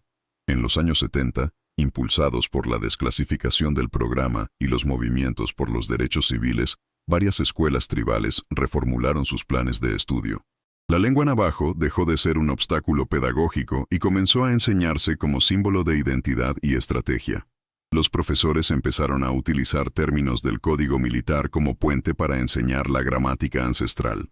Avión, colibrí, submarino, pescado de hierro. Los mismos símbolos que han desconcertado a Japón se han convertido en herramientas de educación cultural. En Ciudad Tuba, Roca Ventana y Roca Naval, lo que antes estaba prohibido ahora se convertía en orgullo. Los estudiantes no solo hablaban navajo, entendían que su forma de hablar había cambiado la guerra. El gobierno federal, presionado por activistas y políticos indígenas, creó el primer programa de revitalización lingüística en 1978. Se asignaron fondos para el registro de historias orales, la formación de profesores bilingües y la producción de materiales didácticos en navajo. Las bibliotecas comenzaron a albergar, lado a lado, enciclopedias militares y cánticos ceremoniales. El lenguaje, que antes solo sobrevivía en la memoria de los ancianos, ahora era filmado, escrito, estudiado, protegido. No por lástima, sino por necesidad histórica. El mismo idioma que nunca se había descifrado ahora tenía que ser descifrado por su propia gente, no fuera a desaparecer de nuevo. Los propios programadores comenzaron a ser invitados a hablar en universidades, bases militares y congresos de criptografía. Sus discursos, antes prohibidos, se han convertido en pilares de eventos académicos. En una de esas reuniones en 1985, el veterano Samuel Tso dijo, «Japón nunca entendió lo que yo decía, pero ahora, por fin, mi propia nación está escuchando». Y no era una exageración. La Marina de EEU, consciente de la hazaña táctica de los programadores, inició un estudio de caso sobre modelos de comunicación no replicables. El resultado sorprendió a los propios analistas. Ninguna tecnología, cifrado ni red satelital ofrecía el mismo equilibrio entre velocidad, precisión y seguridad que presentó el sistema navajo entre 1942 y 1945. Este impacto también repercutió en el campo de la lingüística. La Universidad de Nuevo México creó la primera cátedra académica dedicada exclusivamente a la estructura gramatical navajo. El lenguaje, previamente ignorado por los departamentos de filología, ha llegado a ser estudiado como uno de los más complejos y eficientes del hemisferio. Los verbos incorporaban matices espaciales, temporales y relacionales que escapaban a la lógica indoeuropea. En términos sencillos, decir «fueron allí», en navajo, requería indicar cuántos fueron, a dónde fueron, si estaban juntos e incluso si volverían. Era, en esencia, un lenguaje construido para la precisión, una cualidad que, irónicamente, lo convertía en la elección perfecta para el campo de batalla. Con el tiempo, los Code Talkers dejaron de ser vistos solo como soldados. Se convirtieron en símbolos. Sus imágenes comenzaron a aparecer en sellos, estatuas y libros escolares. Sus voces resonaron en documentales y ceremonias públicas, pero, lo más importante, se han convertido en puentes vivientes entre el pasado y el futuro de su pueblo. Al transformar su lengua en un instrumento de victoria, también transformaron la percepción que el mundo tiene de ella, y como resultado, se transformaron a sí mismos. La siguiente generación, los hijos y nietos de los programadores, creció con acceso a algo que los propios veteranos no tenían: dignidad cultural. Hablaban su idioma sin miedo a ser castigados. Cantaban los himnos ceremoniales sin necesidad de susurrar. Aprendieron que cada palabra navajo también era una prueba de resistencia. El legado del código no era solo técnico, era emocional, simbólico, identitario. Lo que Japón no pudo romper, finalmente se entendió en casa. En la década de 2000, la lengua navajo fue reconocida oficialmente como Patrimonio Nacional de Estados Unidos. Además, en 2013, la NASA solicitó permiso a la nación navajo para nombrar características geográficas de Marte usando palabras del idioma. El rover Curiosity, mientras exploraba el suelo marciano, transmitió a la Tierra imágenes de lo que llamó cráter Yeigo, energía, coraje, esfuerzo, en navajo. Un lenguaje que fue marginado, luego clasificado, finalmente celebrado. Ahora nombró al universo. Hoy en día, el legado de los codificadores sigue presente no solo en los archivos militares, sino en la forma en que una nación se ve a sí misma frente a su propia diversidad. Porque si Estados Unidos ganó una guerra con tanques, aviones y bombas, también ganó con algo mucho más sutil, con voces. Voces que antes estaban silenciadas. Voces que, cuando finalmente fueron escuchadas, demostraron que la verdadera superioridad no está en decibelios ni en decodificadores electrónicos, sino en la sabiduría ancestral que sobrevive, incluso cuando nadie cree en ella. En el próximo capítulo, revelaremos por qué, a pesar de todos los reconocimientos, el código navajo sigue siendo, hasta hoy, clasificado en partes. ¿Y qué revela esto sobre el futuro de la guerra, el idioma y la memoria?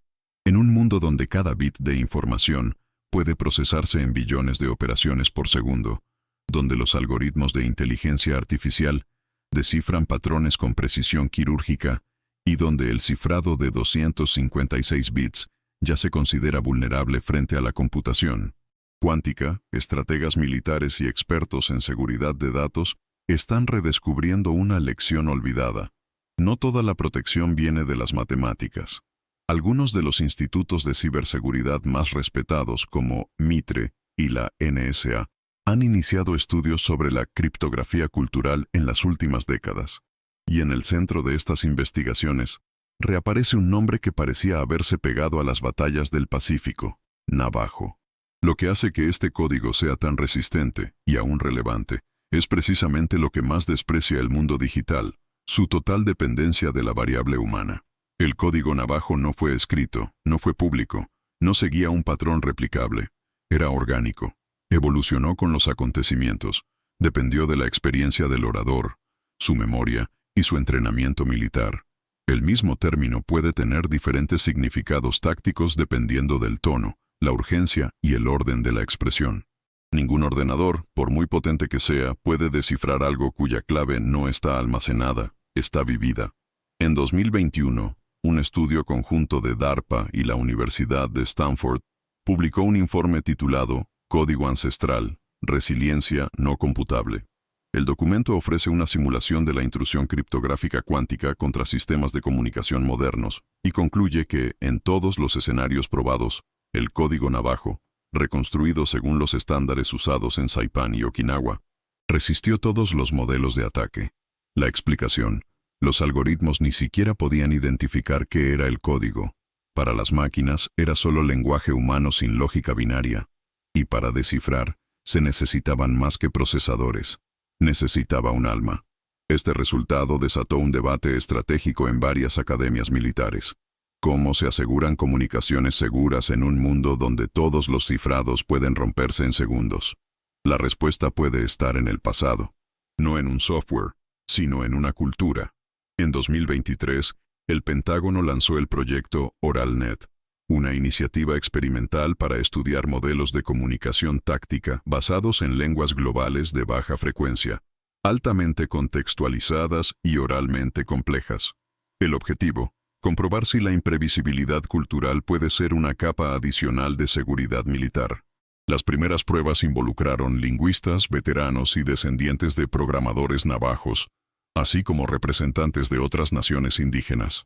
El concepto no era solo técnico, era ético y simbólico. Al fin y al cabo, usar el patrimonio cultural como herramienta de seguridad no es apropiación, es reconocimiento. Pero no todos los resultados han sido publicados. Partes del programa original de codificación navajo, aunque desclasificadas públicamente en 1968, permanecen bajo parcial secreto. Ciertas secciones del manual operativo, vocabularios tácticos y protocolos de emergencia siguen siendo inaccesibles. ¿Por qué? Porque siguen funcionando. Porque, en última instancia, una estructura de código que ha resistido la mayor guerra del siglo XX, sin fallar ni una sola vez, sigue siendo, en 2025, más segura que la mayoría de las defensas digitales. Y este hecho inquieta profundamente a quienes aún creen que la seguridad es sinónimo de silicio. Esta realidad crea una paradoja histórica. Lo que se consideraba obsoleto, primitivo, incluso folclórico, se ha convertido en el último bastión de la inviolabilidad estratégica. La cultura oral, despreciada durante siglos en nombre del progreso técnico, ha demostrado ser el modelo más sólido ante el colapso de los paradigmas digitales. La imprevisibilidad humana, que siempre se ha visto como un defecto, se ha convertido en una virtud. El contexto, que los ordenadores no pueden replicar, se ha convertido en un escudo. Y la tradición, que tantos querían borrar, se levantó como el verdadero cortafuegos. Este fenómeno ya está empezando a influir en otras naciones. En 2024, India lanzó un programa piloto basado en lenguas tribales del noreste del país para uso táctico en fronteras remotas. Israel estudia el uso del yidis y el ladino como códigos operativos basándose en la semántica regional. Brasil ha iniciado conversaciones con líderes indígenas sobre posibles usos de los ticuna y caingang en las comunicaciones en la selva, todos inspirados en el mismo principio: aquello que está enraizado, está vivo, es oral y contextual, tiene más probabilidades de sobrevivir a la era de la supercomputación que cualquier cifrado generado por máquina. Mientras tanto, el legado de los Code Talkers navajos resurge con nueva fuerza, no como un recordatorio nostálgico de la Segunda Guerra Mundial, sino como un modelo estratégico del siglo XXI. Y esto genera una incómoda reflexión para naciones que siempre han creído en el poder de las máquinas sobre los hombres. Porque quizás, al final, la única seguridad real sigue siendo la que no puede ser simulada, copiada o descifrada, solo vivida. En el último capítulo de esta serie, nos enfrentaremos al peso moral de esta historia. ¿Qué significa que una superpotencia dependa de la cultura que ha intentado borrar? ¿Y qué aprendimos, como humanidad, cuando la voz más segura del siglo XX vino de quienes siempre han sido silenciados? La guerra en el Pacífico terminó oficialmente el 2 de septiembre de 1945, con la firma de la rendición a bordo del USS Missouri. Pero para la inteligencia japonesa, la derrota había comenzado años antes, en el momento exacto en que escucharon por primera vez una secuencia de sonidos que parecía simple, pero eran impenetrables. Ese lenguaje, ignorado, marginado y considerado folclórico, anuló las doctrinas más avanzadas de interceptación en el Japón imperial. No hubo fallo mecánico ni sabotaje técnico. Fue un colapso ideológico. El imperio cayó porque creía que solo las máquinas y los cifrados decidirían la guerra. Y subestimó la fuerza de una cultura viva. La tesis está sellada. Ningún cifrado electrónico japonés, ningún decodificador ni superordenador ha logrado descifrar el código que Estados Unidos ha erigido con sus propios ciudadanos silenciados. La mayor potencia industrial del siglo XX ganó no solo con el acero y el combustible, sino también con la diversidad y la memoria. Esto no es solo una victoria táctica, es una lección militar universal. La estrategia se basa en la logística, pero la seguridad nace de lo que el enemigo no puede copiar: la identidad. La guerra enseñó que cuando todo lo demás falla, la imprevisibilidad cultural es la última línea de defensa. El código navajo demostró que el arma más poderosa del siglo no era secreta, sino que se ignoraba.